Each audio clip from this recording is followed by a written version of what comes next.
আপনি এসএসসি তে কত পয়েন্ট পাইছিলেন? আমি 99 রেজাল্ট পাওয়ার কারণে আমি ফেল করছি, 1 পয়েন্ট পাইনি, সে কারণে আমার রেজাল্ট খারাপ হয়েছে। ইয়া গাইস, আপনারা সবাই শুনতে পারলেন যে 99 প্লাস পাইছে, তাও পরীক্ষাতে 1 পয়েন্ট তুলতে পারেনি। এত মতো মাথা বিদেক ছাত্র আমি জগতে দেখিনি। এসএসসি পরীক্ষাতে যারা যারা ফেল করছো তাদেরকে কোনো টেনশন নাই, যারা চাকরির কোনো টেনশন নাই, এই ভাইয়ের মতো সবজি ডালা নিয়ে ঘুরো এবং মাসে কোটি কোটি টাকা ইনকাম করো। ভাই যে আসে কিছুক্ষণ পর দেখবো ভাইয়ের BMW কার নিয়ে ভাইকে নিয়ে যায়। এই আমি এসএসসি ফেল করাতে আমার রেজাল্ট অনেক ভালো হয়েছে, তো সে কারণে আমি সবজির ব্যবসা শুরু করছি এবং আমি কোটিপতি ব্যবসা করতেছি এখন। আচ্ছা, গরমকালে চলে ফুরফুরা মনে স্যান্ডেল খুলে পাছাতে ধরে চলে এসেছি আমি এসএসসি পরীক্ষার ফলাফল জানাতে। তো সবাই আমার সঙ্গেই থাকুন এবং বিস্তারিত জানুক। ইদানিং শুনতেছি এক যুবক কচি তরুণীর সাথে সারা রাত ধরে চ্যাটিং করছে, বা পড়ার কোনো পরিকল্পনা নাই, তিনি পরীক্ষাতে ফেল করছে। তো আমার সঙ্গে থাকুন এবং তার মুখে আমরা শুনে আসি তার মনের ইচ্ছাটা কি। হ্যাঁ বাবু, তুমি তো এসএসসি পরীক্ষাতে ফেল করছো, তো তুমি কিসের জন্য ফেল করছো? আমার বাসাতে আরো ভালো করে বলছে যেন মেয়েদের সঙ্গে চ্যাটিং করি এবং ফেলবো। ও মাই গড, ও মাই গড! পরীক্ষাতে ফেল করার পর তিনি বিগ সবজি বিজনেস শুরু করেছে। তো চলুন তার কাছে। আচ্ছা, পৃথিবীতে কাউ বিজনেস থাকতে, এত বিজনেস থাকতে, ইমো ফ্রিল্যান্সিং থাকতে, তিনি কেন এই সবজি ব্যবসা ধরলো? তো বিস্তারিত তার কাছ থেকে শুনি এবং আপনারা সঙ্গেই থাকুন। এ আপা সবজি নেন, সবজি নেন, কচি সবজি, কচি সবজি, তারপর সবজি নেন। এসএসসি তে ফেল করে আমি সবজির দোকান ধরছি, সবজি নেন, কচি সবজি। আপনার মেয়ের থেকে কচি সবজি নেন, আপনার মেয়েকে নিন, না নিলেও সবজি নিয়ে নেন।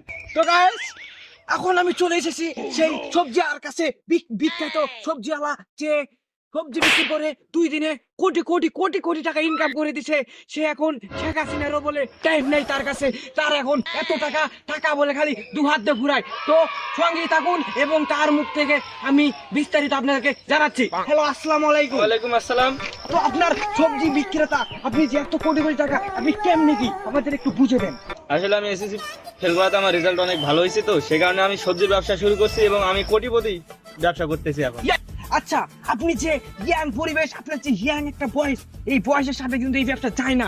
আমার যেরকম একটা ইয়াং বয়স, আমি সাংবাদিক হয়ে গেছি, আরো পোলাপান দেখতেছি মাঠে ক্রিকেট খেলতেছে। তো আপনার ফ্রেন্ড সার্কেলরা এই বিষয়ে কোনো মতামত না জানায় না যে আপনি কেন এত পৃথিবীতে কাজ থাকতে, আপনি কেন এত পৃথিবীতে কাজ থাকতে এই সবজির ডালা নিয়ে পথে ঘুরে বেড়াচ্ছেন? এটা একটু বিস্তারিত জানান, দর্শক ওয়েট করতেছে আমাদের শোনার জন্য।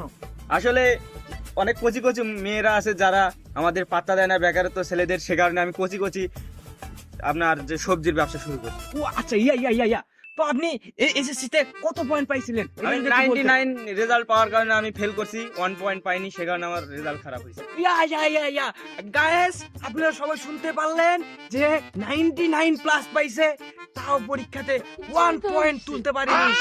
এত মতো মাথা বিদেক ছাত্র আমি জগতে দেখিনি। আচ্ছা, আপনি এই সবজি ব্যবসা কত টাকা ইনকাম করেন দিনে?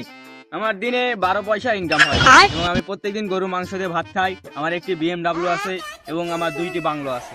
ও আচ্ছা, বুঝতে পারছি। তো গাইস, এসএসসি পরীক্ষাতে যারা যারা ফেল করছো তাদেরকে কোনো টেনশন নাই, যারা চাকরির কোনো টেনশন নাই, এই ভাইয়ের মতো সবজি ডালা নিয়ে ঘুরো এবং মাসে কোটি টাকা ইনকাম করো। ভাই যে আসে কিছুক্ষণ পর দেখবো ভাইয়ের BMW কার নিয়ে ভাইকে নিয়ে যায়। এই বিষয়ে আপনি যে ফেল করেছেন, তরুণ যুবক আছে সুসাইড করতেছে হ্যান, তো আপনি তাদের উদ্দেশ্যে কিছু বলেন। আসলে ফেল করার জন্য কোনো আমাদের দুঃখ নেই, কারণ লেখাপড়া না ভালো করলে মেয়েদের পিছনে ঘুরলে এরকম হবেই। তবে আমি যারা ফেল করছে ইয়াং জেনারেশনকে আমি বলতে চাই যে তোমরা সুসাইড না করে, বেকারত্ব না থেকে তোমরা যে কোনো ব্যবসা করো, জীবনে উন্নতি করতে পারবা। যেমন আমি আজকে সবজির ব্যবসা করে কোটি টাকা ইনকাম করতেছি। তোমরাও প্লিজ যে কোনো ব্যবসা করবা, কাজে কোনো মানুষের বিভেদ নেই, সব কাজে সমান।